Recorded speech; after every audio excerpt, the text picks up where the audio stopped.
Today we're taking a look at Enclave, a new series of Razorland, which is this new kind of dystopia futuristic novel series that focuses on a heroine protagonist and her experience in her new lifestyle, which is these tribes called Encaves.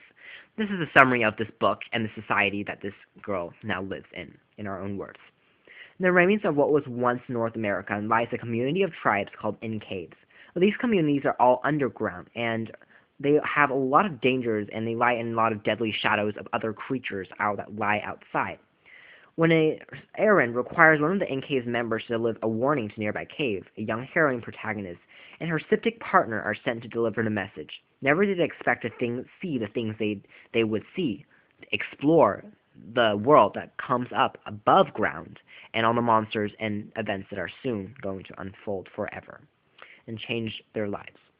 So what I liked was that the action and the protagonists were all suspenseful.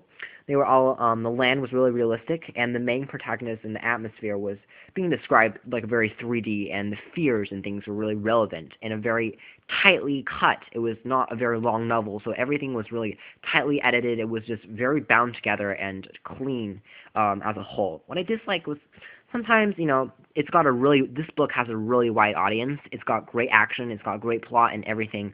So it's interesting. This one can be actually read by a lot of people, even I think by middle schoolers and even below that, because the language is not hard at all on this. And that might be a strong point, it might be a weak point.